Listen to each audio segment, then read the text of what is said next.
नमस्कार, ये आकाशवाणी शिमला है। अब आप राजकुमारी चंदेल से प्रादेशिक समाचार सुनिए।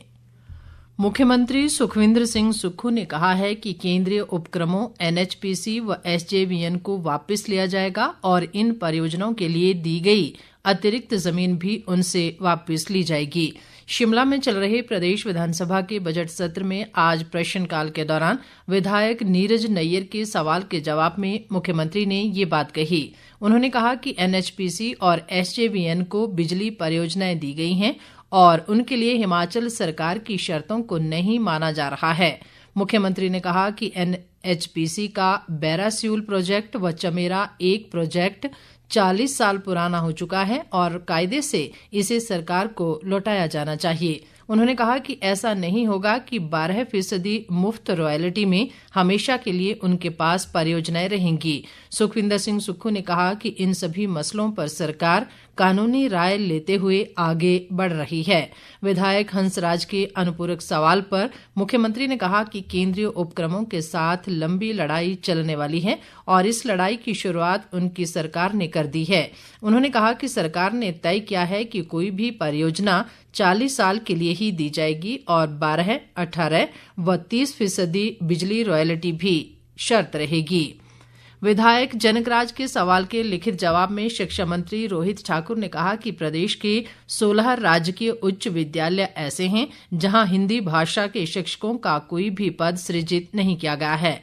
उन्होंने कहा कि प्रदेश के विभिन्न जिलों में स्थित इन स्कूलों में सैकड़ों विद्यार्थी शिक्षा ग्रहण कर रहे हैं, लेकिन हिंदी भाषा पढ़ाने के लिए कोई शिक्षक नियुक्त नहीं है। विधायक लोकेंद्र कुमार, रणधीर शर्मा और बिक्रम सिंह द्वारा पूछे गए संयुक्त प्रश्न के लिखित उत्तर में कृषि व पशुपालन मंत्री चंद्र कुमार ने कहा कि प्रदेश में पशुपालकों और किसानों की आर्थिकी सुदृढ़ करने के उद्देश्य से सरकार द्वारा चलाई जा रही गोबर खरीद योजना के तहत बीते 2 वर्षों में 105 पशुपालकों से कुल 421 क्विंटल कंपोस्ट खाद की खरीद की गई है।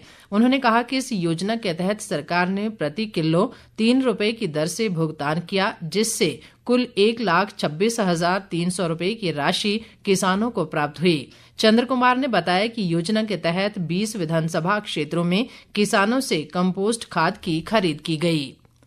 नेता प्रतिपक्ष जयराम ठाकुर ने मुख्यमंत्री सुखविंदर सिंह सुक्खू पर सदन में गलत तथ्य रखने के आरोप लगाए हैं। शिमला में पत्रकारों से बातचीत में उन्होंने कहा कि नालागढ़ में खनन को लेकर मुख्यमंत्री द्वारा सदन में गलत तथ्य पेश किए गए, जबकि खनन के लिए जमीन कांग्रेस सरकारों के समय में दी गई। सच्चाई ये है कि पूरे राजनीतिक संरक्षण में नालागढ़ बद्दी से 1000 के लगभग हाईवे जो होता है, जो बड़ा एक टाला होता है, वो हिमाचल से खनन करके बजरी रेता पंजाब में पहुंचा रहे और वो पॉलिटिकल संरक्षण में हो रही, नालागढ़ में भी और बद्दी में भी। और संरक्षण कौन दे रहे हैं? दोनों जगह आप ही हैं। मुख्यमंत्री जी इस बात को सोचें कि कहने से पहले तथ्य को जानना समझना चाहिए। हिमाचल के इतिहास में ये पहला ऐसा दौर देख रहे हैं कि जहां खुलेआम झूठ बोला जा रहा है, और झूठ जब मुख्यमंत्री बोल रहे हैं, अधिकारियों की भी हिम्मत और हौसला बढ़ रहा है। और विधानसभा के अंदर जो भी तथ्य प्रस्तुत किए जाते हैं उसमें फैक्ट्स चाहिए होते हैं।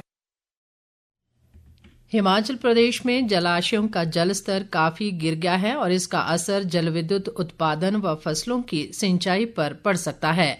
राज्यसभा में सांसद डॉक्टर सिकंदर कुमार के सवाल के जवाब में केंद्रीय जल शक्ति राज्य मंत्री राजभूषण चौधरी ने बताया कि राज्य के जलाशयों में जलस्तर में उल्लेखनीय गिरावट आई है।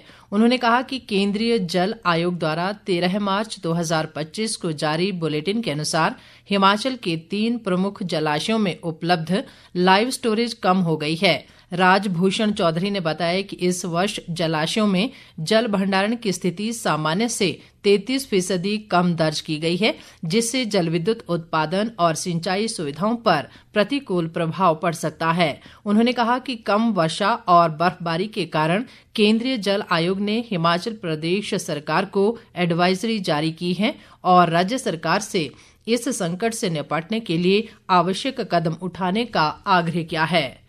इसी के साथ ये समाचार बुलेटिन समाप्त हुआ। हमारा अगला बुलेटिन आप सुन सकते हैं शाम 7:45 पर। नमस्कार।